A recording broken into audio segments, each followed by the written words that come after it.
The Presidencies of the United States is a proud member of the Evergreen Podcast Network.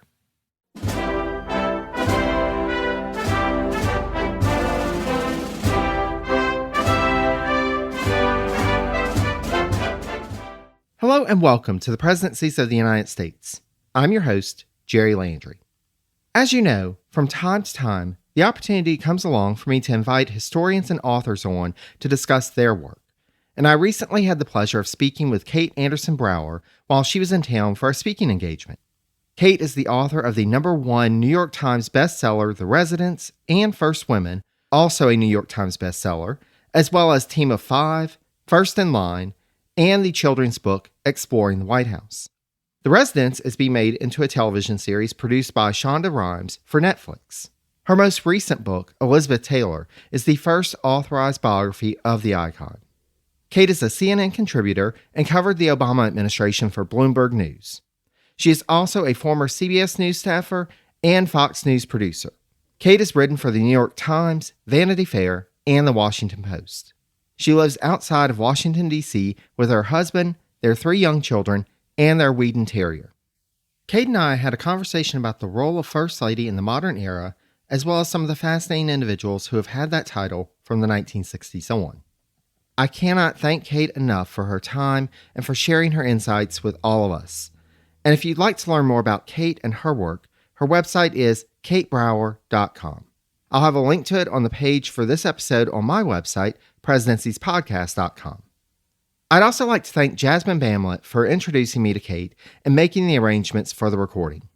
This podcast is all about connections, and I'm so appreciative of Jasmine's efforts to make it possible to share this conversation with all of you. Speaking of, without further ado, we'll get to the interview after this brief message. History is the greatest adventure story. But does it ever leave you wondering what the women were doing all that time? This is Lori from the Her Half of History podcast, and the answer is that some women were seizing power, or escaping slavery, or spying for their country, or creating artistic masterpieces, while countless others were doing the laundry, getting married, and wondering why their clothes don't have more pockets. If you would like to hear the stories of women doing all of those things, check out Her Half of History at herhalfofhistory.com or wherever you get your podcasts. Well, Kate, thanks so much for coming on Presidencies. I'm so excited to be able to have you on for our listeners. This is my first in-person interview, so I'm very excited, and I have a wonderful guest here. Kate, thank you so much. Thank you so much. This is really exciting. So, as our listeners know, the story and the history of presidencies isn't just about the one person who serves as chief executive. There are so many other folks, officials, as well as family members who really are a part of that history. And so the focus today is going to be on your research into the First Ladies, and we're going to dive into some more modern First Ladies that we haven't gotten to thus far in presidencies. So I wanted to begin with a quote from your book, First Women. It was from a letter to Betty Ford during her tenure as First Lady, and the quote stated, "You are constitutionally required to be perfect." And this kind of notes the difficulty of navigating this ill-defined but still critical role on the national stage. So we'll dive into a little more of what makes these individuals distinctive in a bit, but to get us started, can you speak to some of the common experiences shared while inhabiting the role by many, if not all, of the women who have served as First Lady since Jackie Kennedy in the 1960s? Well, I think that quote sums up a lot of the problems with the position because, in fact, there's nothing in the Constitution that explains what the job is. There's absolutely nothing about what the president's spouse should do. So there's no constitutional requirement to be perfect in any way.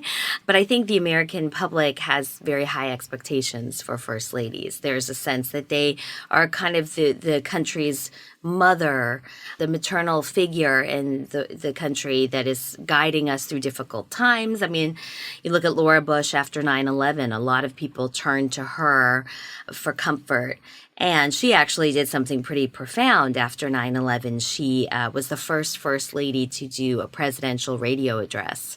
And she talked about girls' education in Afghanistan, and she spoke out on those issues. So I think each first lady has to carve out the role for themselves. And, from Jackie Kennedy through to Dr. Biden, we see very different models of what a first lady can be, from traditional to more forward thinking as the times change. And now we have a first lady who is a teacher at a community college, and is somebody who I think to most people, it's not that big a step to be working as a first lady, but it is pretty profound that almost every day during the week she's leaving the White House and interacting with the outside world and bringing that experience back home to her husband. And I think in a lot of ways it's very powerful to have a first lady with a job outside the White House. Absolutely. And it's interesting, and listeners know that we've covered some of the first ladies, Martha Washington, Abigail Adams, Dolly Madison. And we see even then this ill-defined role and not really an official role, and still having a role. And so it's interesting. It was interesting to read in your book how we've still got that the office is really shaped and reshaped by the individual and by the circumstances. And as media has grown, and as you noted with Laura Bush, the possibilities and the ways to serve the administration, but then also a larger purpose, a larger public and civil service is amazing, and that it's still constantly being reshaped. Absolutely. And if you look at someone like, Michelle Obama, she was obviously an incredibly important first lady, as the first Black first lady in our country's history. But you also see this incredible amount of pressure they face in the media. There's, I think for her especially, there was a lot of backlash, there was racism, and you're facing that every day. And so I think there are positive things, obviously, about social media and the way people can interact now, but also very negative things. And you wouldn't expect someone like Mary Todd Lincoln, who could be at times very unpopular in our country because of how much money she liked to spend and her mental health challenges. But it wasn't as though she would wake up every day and see people talking about her. She could close herself off. And I think First Ladies now face an enormous amount of pressure. Absolutely. And, with that, and you really do, in your work, detail the differing approaches that each of these First Ladies took to coping with their responsibilities to their family and to the role. And one that really stood out to me as a particularly difficult tenure was that of Lady Bird Johnson.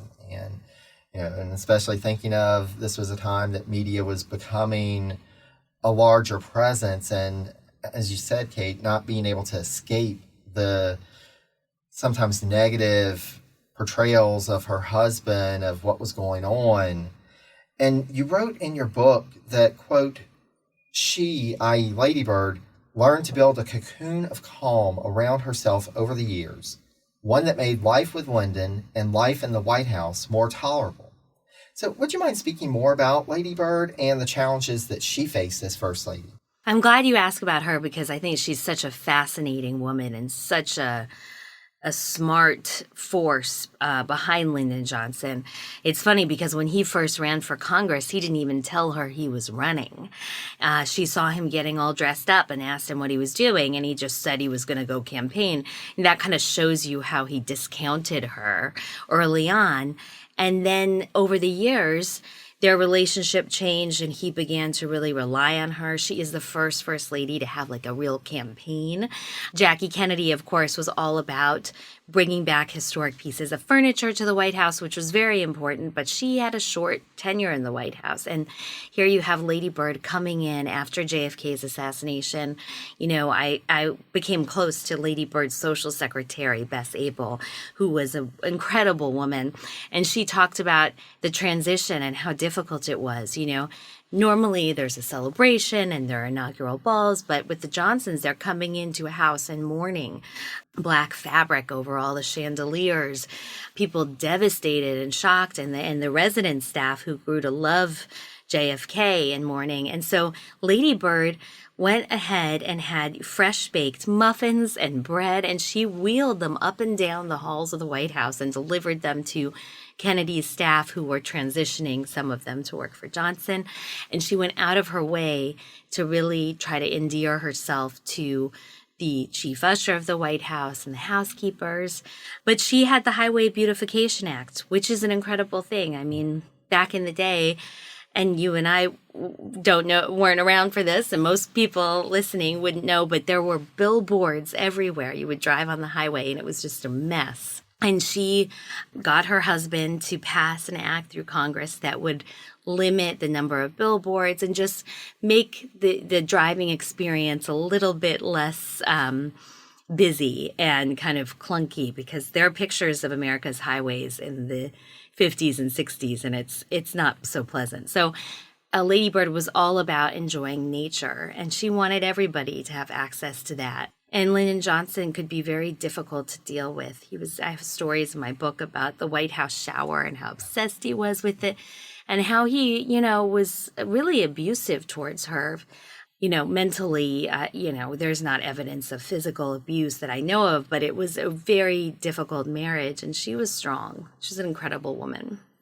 Well, and it's so interesting. I actually was listening to a podcast, and they were talking about some of her recordings that folks are coming back to, and to be able to get more of her perspective. It's fascinating. We don't always get that. And to hear, and especially in that transition, that difficult transition, it's really powerful to think about, and to think about what it took for her to be in that place and to be respectful and mindful, while at the same time knowing the responsibilities that were coming. Yeah, and she was also somebody who had a profound impact on actual legislation, not only the Highway Beautification Act, but the Civil Rights Act. She drove across country. She would come back and forth from Texas to D.C., and their housekeeper was a Black woman she was very close to, and they would take these cross-country trips in the car. And in the South, she couldn't stay at a lot of hotels. They struggled to find hotels where the two of them could even just spend the night. And Lady Bird was so angry because every time she was turned down, she would drive further, and she would refuse to stay separately from her friend, and she would report back to her husband. And I think a lot of the job of the First Lady is to be the eyes and ears for the president, because they are really kind of cloistered off, and they're in a vacuum, and they're surrounded by people, especially in Johnson's case, who were afraid of him. So that was super important for her to be able to say, like, this is wrong. And she was so brave. She went and traveled south and, helped her husband win the election. Even after the Civil Rights Act was passed, there was a lot of anger in the South. And she took this amazing train trip, which is like a book in itself, where she faced hecklers. But she said that, we have to love each other, and that segregation is wrong and discrimination is wrong. And there were KKK members that were threatening to kill her and place bombs on the train tracks. And it's like, that train story is like, you could make a movie out of that. It's just so amazing what she did. Absolutely. And that's still, every time I read about that, I always want to know more. I want to know more of the details, because it is so fascinating, especially at a time that, there were politicians who weren't willing to do that for fear of their safety. And Lady Bird says, this is the right thing to do. This is what I need to do. Mm-hmm. And that she could be a voice, because she grew up in the South, and she knew what that mentality was like, but she could talk to them about how it was time to make a change. And you're right. A lot of politicians weren't brave enough to do it. Yeah. Well, and I think that's one of the things that we really get a sense of with your work is the challenges and the bravery of some of these women, some of these individuals who are, in many cases, taking up a role that they didn't necessarily want. And one that also had a particularly difficult time that you talked about in your book was Pat Nixon. And that really got my attention. You write in your book that, quote, Pat Nixon was prepared to be a first lady in 1960 when her husband ran against Jack Kennedy and lost, but she had absolutely no desire for him to run again in 1968. In the White House, she was nicknamed Plastic Pat because she was simply exhausted playing the role of political wife. So, Kate, would you mind speaking more about the role that Pat Nixon adopted as First Lady and how this led to conflict with members of the Nixon administration? Well, I mean, her time as First Lady was very difficult because her marriage to Nixon was not particularly warm. And she was an old-fashioned woman. You know, she stood by him. A lot of her time in the White House was defined by Watergate and the controversies surrounding it and the years of it kind of unraveling, not knowing what was going to happen. And she trusted her husband. And I interviewed Connie Stewart, who was Pat Nixon's chief of staff. And she told me that, you know, it was kind of like if your husband's cheating on you and you secretly know it, you don't want to face it. And so she believed that Pat Nixon knew that her husband had lied or was covering things up, but she couldn't face it. And the staff wanted to really protect her. They wouldn't give her newspapers. She got very thin. She was barely eating, really depressed and ashamed and embarrassed. And I think that, yeah, I mean, he had run for office against JFK and lost. And that was, you can imagine that she had geared herself up for that moment.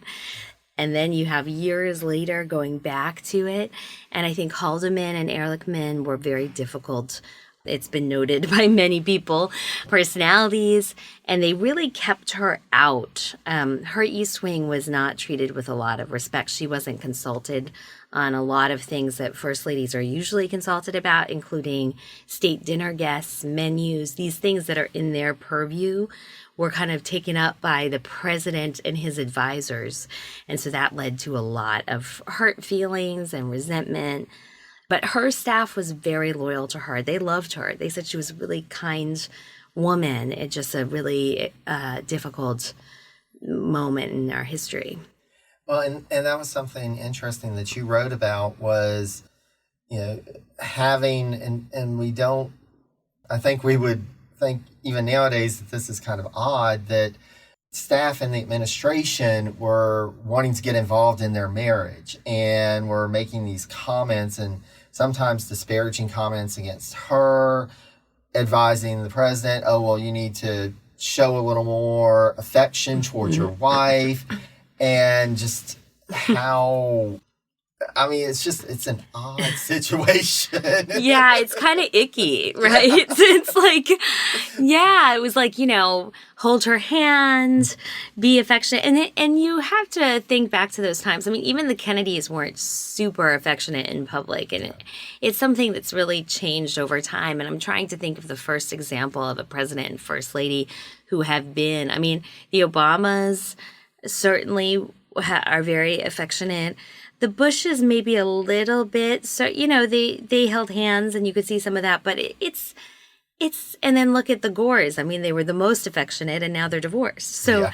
I'm not sure how much the public PDA has to do with but for the president's advisors, it was like, you know, you're right. You have to kind of make it seem like you have a good marriage. People want to see that affection between a president and first lady, at least to some extent. We don't need to see like makeout sessions or anything. Yeah, no, we don't need to we see do that not with want Nixon. No, we do not want to see that with Nixon or really any president, to be honest. But it's interesting. It just speaks to the nature of that administration that they were wanting to micromanage everything, not just in the West Wing, but in the East Wing as well. And it was an odd political time for the presidency. It was so hard for her because they didn't even know, like, when when they were going to leave, and she was on pins and needles not knowing. And in fact, the resident staff, the people like the maids, the butlers, the chefs, they didn't know until Pat Nixon asked for them to start boxing up their belongings. Because when it finally happened, it was almost like this anticlimactic thing, because the Watergate hearings, they'd been going on for months and months, and they had been, dragging on. And I remember talking to Tricia Nixon, one of the Nixon's two daughters, and she just described how the staff was crying and emotional and so sad for them, and they felt so much loyalty. I mean, the staff feels so much loyalty. And so it's heartbreaking each time, and this is the only president to actually resign. It was a shock, a huge shock. Yeah.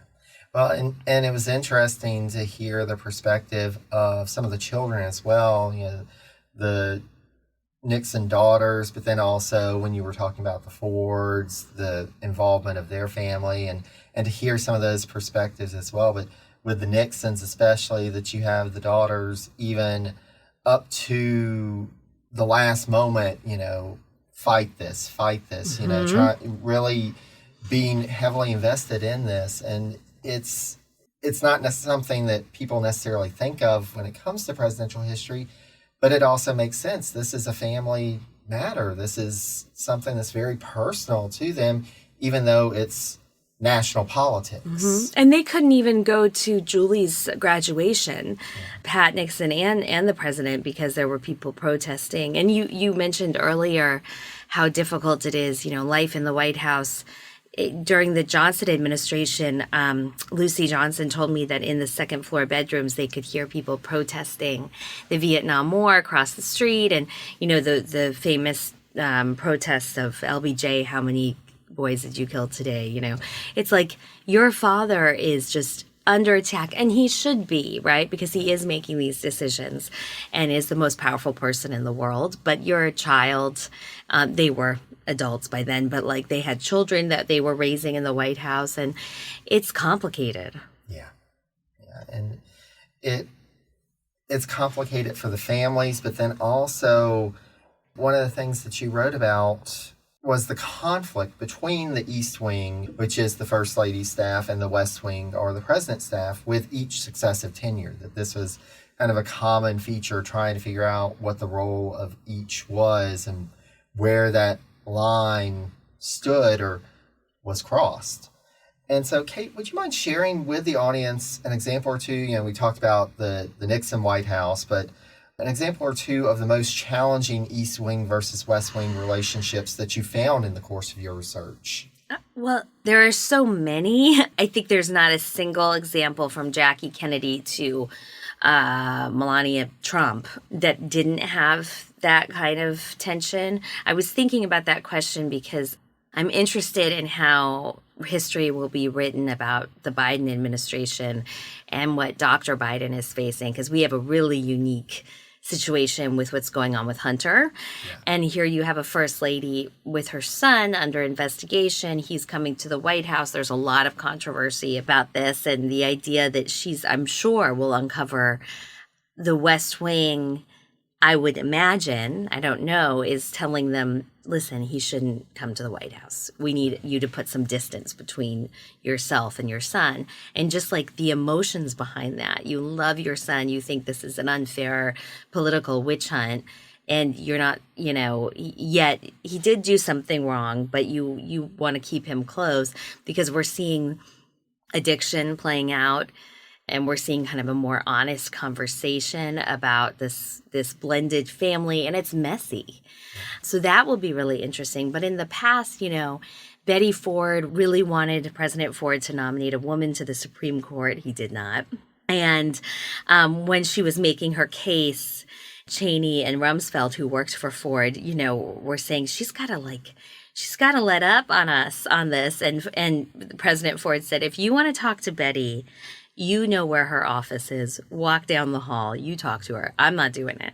So there's always this tension about how much they want to do. I think with the Obamas, Michelle Obama was really strict. And I know because when I was a reporter, we would travel to the West Coast and they would make these all they'd be there for the day and they'd come back in time to have dinner with their kids. I mean, these crazy flight schedules. It was very important to her that they have dinner every night as much as they could in the residence together. And when she would see a schedule that didn't allow for that, or when she was asked to do things that she thought weren't that important or wouldn't have a huge impact, she would call the president's chief of staff and say, I'm not doing this. And there's always tension between the first lady, often tension, and the president's chief of staff, who in Michelle Obama's case, she was the closer. She was the one, you send her out there, she could talk to a crowd.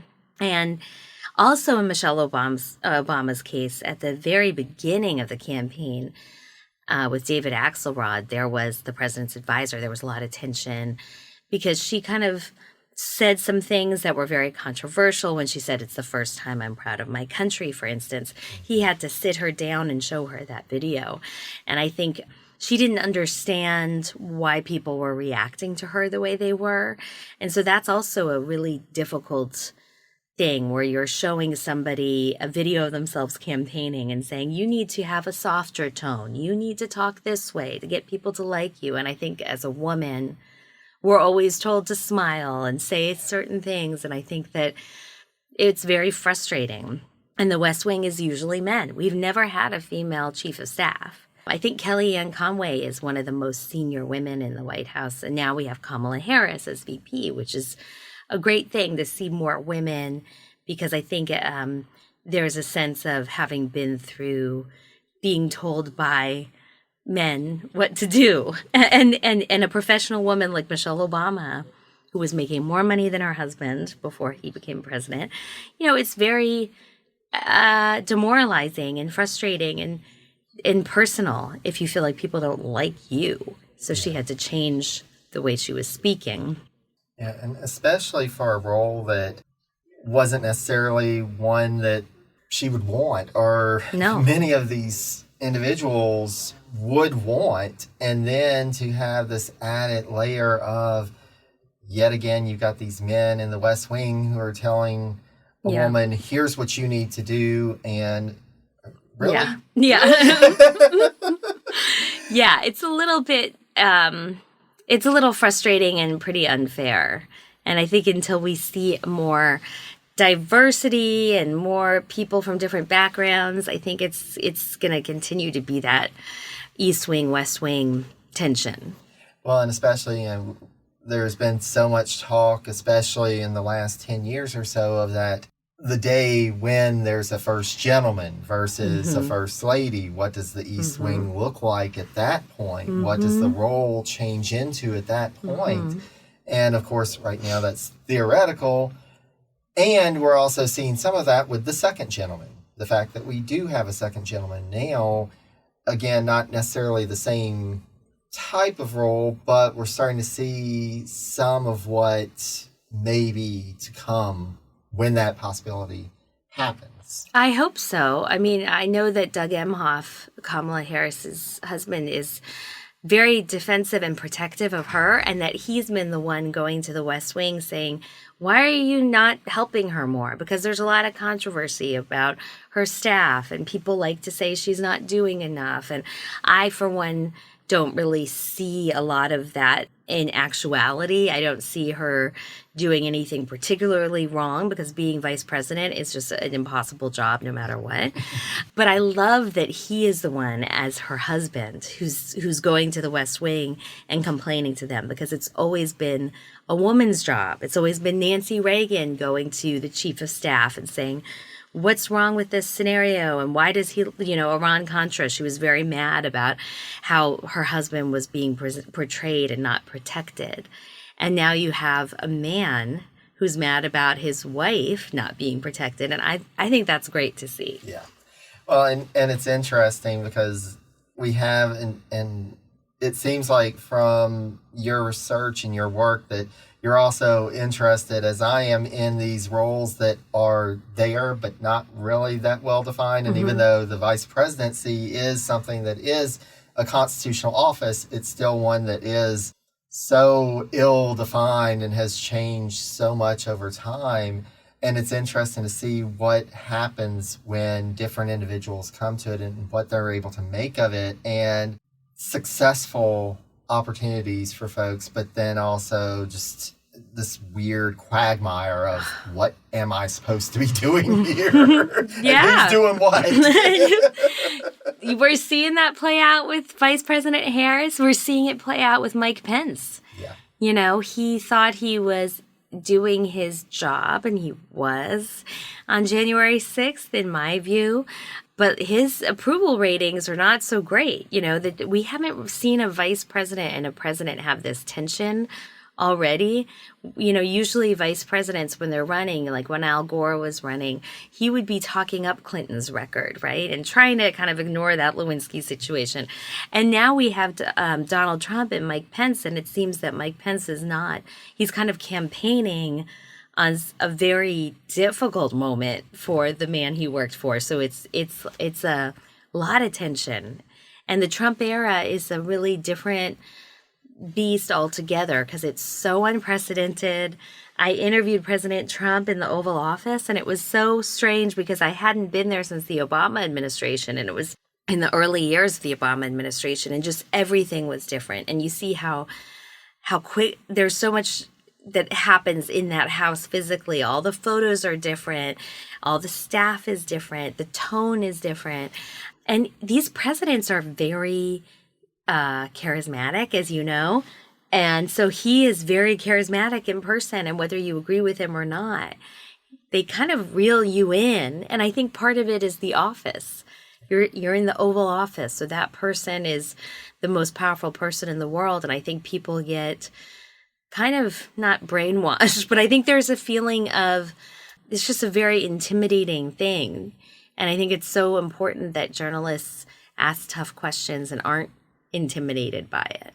Absolutely. And we see, that was part of the intent of the White House, and we see it from Thomas Jefferson on. The inhabitants of that residence have really tried to utilize that space to, in some cases, have the upper hand.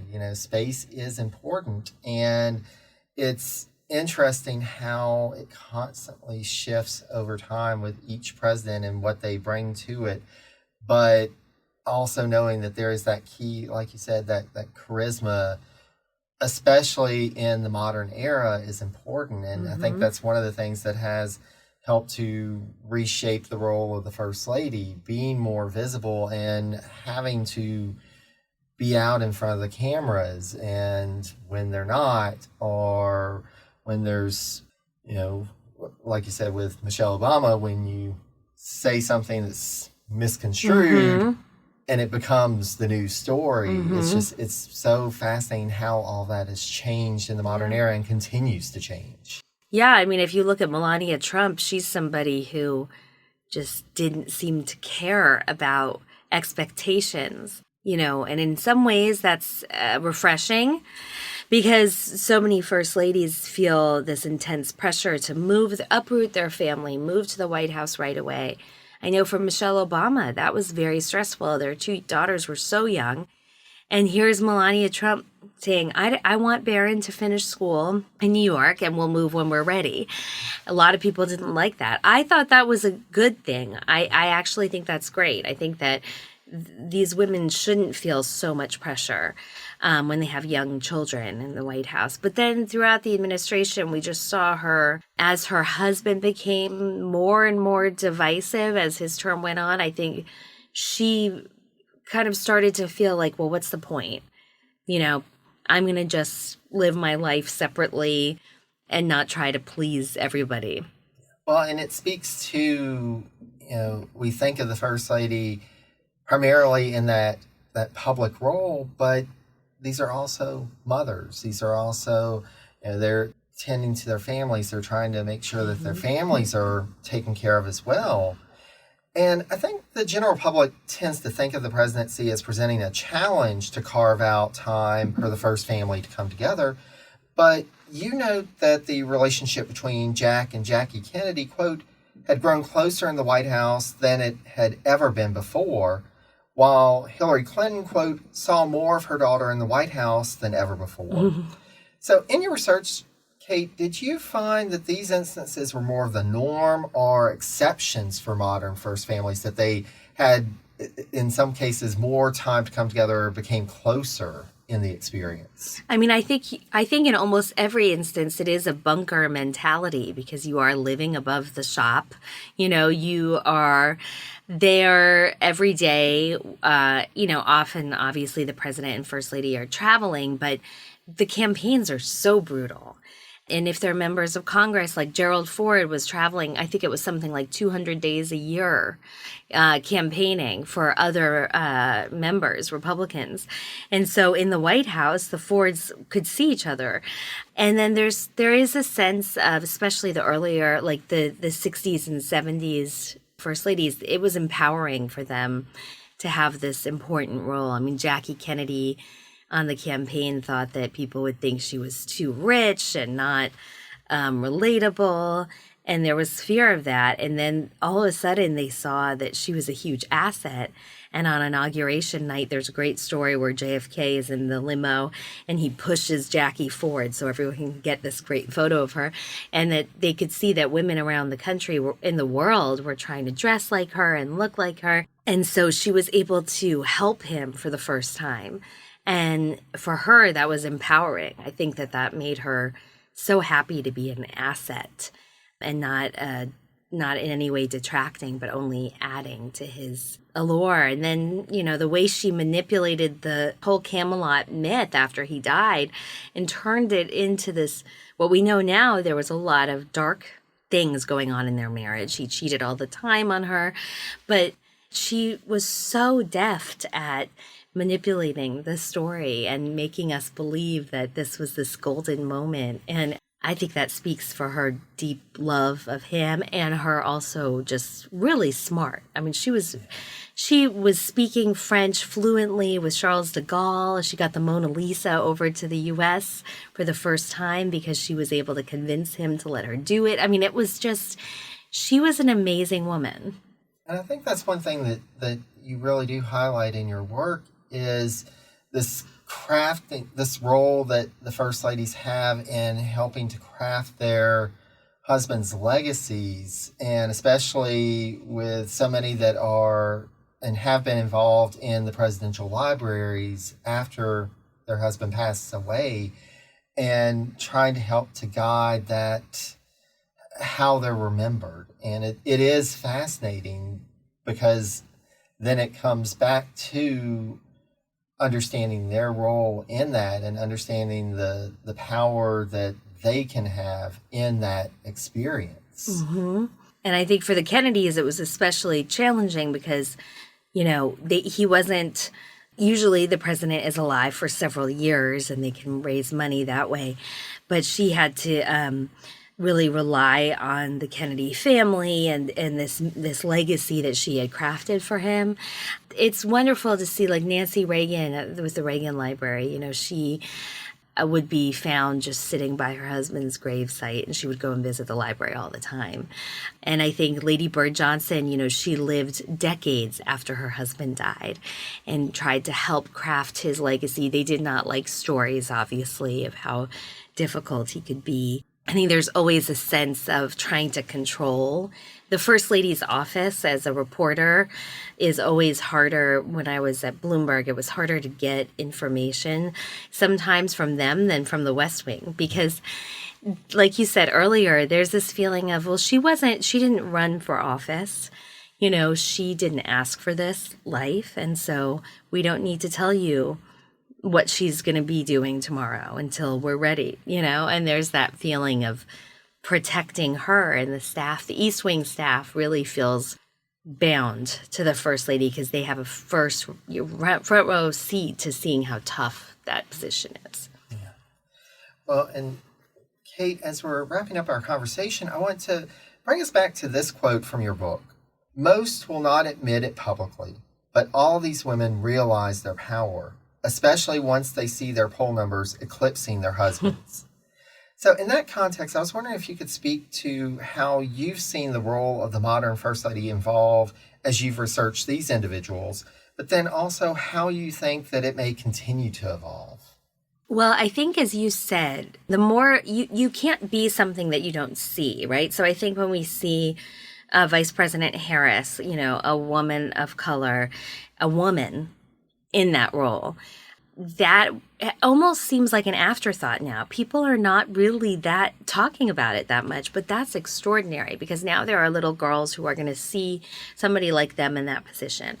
My hope is that, with Dr. Biden working, we could have a first lady who is a doctor or, a writer. I mean, I think a teacher is a unique position because there's not going to be a lot of conflicts of interest. So in some of these different jobs, it really depends on the job, right?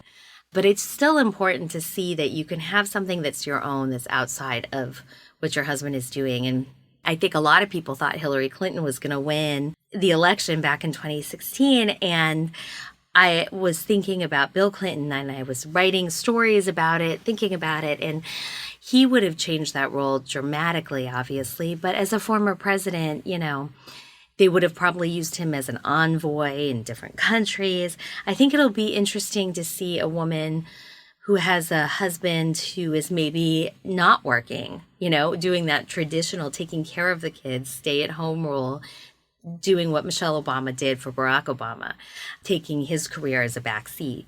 So I think the more that we see, the more we can imagine what that could be like. And these are baby steps. And, it's like one step forward, two steps back. I mean, that's the story of American history, really. And so my hope is that, in 100 years, people will think, well, this is ridiculous. We've had two female presidents since this conversation. You never know. But I think it's all positive that we're seeing more diversity and more women at the table because Betty Ford, there's a great photo of Betty Ford standing on the cabinet room table the last day the Fords were in office. And she said, this is as close as I'm ever going to get to a seat at the table. Because it was ridiculous back then to think that a woman could be in the cabinet in a really, high-ranking position. And so now we kind of take for granted that we have a woman who's a vice president of the United States. It's extraordinary. Absolutely. And thinking of 100 years from now and thinking back 100 years and, especially the 19th century first ladies, there are some that we just know so little about. And in some cases that was intentional because it was seen as, well, their husband is the one who's the public facing and I'm just in this role. And between media and how much more visibility we have to the first family, but then also the changing nature of society and culture and expectations, it really does speak to 100 years from now, this can all be completely different. I hope so. I mean, you're talking about a time when your name was supposed to appear in print, birth, marriage, and death announcement. You were not supposed to get a lot of public attention. And now I think, like you said, we're becoming more comfortable with women taking up space in the political discussion. Look at Hillary Clinton. She tried to do it as first lady. It backfired for her. She had a West Wing office. She tried to take up healthcare. Her poll numbers plummeted. So sometimes people are a little ahead of their time, and maybe we'll have another first lady before we have a female president. Who knows? And who is kind of like Hillary and will be more accepted in that role. I think that will be interesting to see. Absolutely. And in the meantime, thank you so much for being here. This has been a wonderful conversation about the modern first ladies and more. And so I cannot thank you enough for the insight that you provided to the audience. And if our audience members wanted to learn more about you, how would they find you on social media or on the internet? Yeah. Well, I don't love Twitter or X or whatever it is now. It's at Kate Brower, Brower, but I have a Facebook author page that's Kate Andersen Brower and an Amazon book page as well. Excellent. Thank you so much, Kate. Thank you. This was a lot of fun. Thanks so much again to Kate Andersen Brower for sharing her time and insight with us. I cannot recommend her work enough. I read her book, First Women, in preparation for this episode, but she has an extensive and ever-growing bibliography that would be of interest to Presidency's listeners, including The Residents, Team of Five, First in Line, and for our younger listeners, the children's book, Exploring the White House. Her most recent work is Elizabeth Taylor, the first authorized biography of the cultural icon. You can find out more about these works at Kate's website, which is katebrower.com. A link to our website will be available at my website, presidenciespodcast.com. There, you can also find past episodes of the podcast, links to resources on all of the American presidents, and information about how you, yes, you, dear listener, can help to support the Presidency's podcast. I'd also like to thank Christian of Your Podcast Pal for his audio editing work on this episode. If you'd like to enlist Christian services for your podcast, check out his website at yourpodcastpal.com. I'll have a link to Christian's website on the page for this episode on my website as well. If you'd like to reach out to me, feel free to shoot me an email at presidenciespodcast, that's all one word, at gmail.com. You can also follow me on social media if you don't already, and reach out to me there. I'm on Facebook, Post, Mastodon, and Blue Sky as Presidencies, on the formerly known as Twitter at Presidencies89, and on Instagram and Threads as Presidencies Podcast. I hope you enjoyed the conversation, and I cannot thank you enough for listening. Until next time, stay safe and healthy, be kind to one another, and take care, dear friends.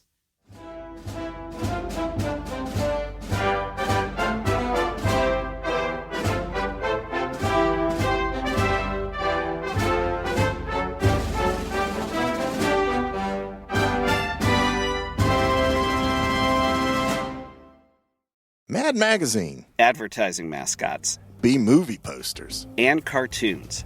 Oh yeah, can't forget cartoons. If you get the funky connection that ties these pop culture gems together, you'll dig Two Designers Walk Into a Bar. See, we're a couple of creatively curious pals living between the bookends of grand museums and dive bars. Hey, you know the place, the sweet spot where highbrow and lowbrow become drinking buddies. So join our barroom chats as we talk influential work and uncover stories of how the familiar became iconic. Think behind the music for the stuff we love.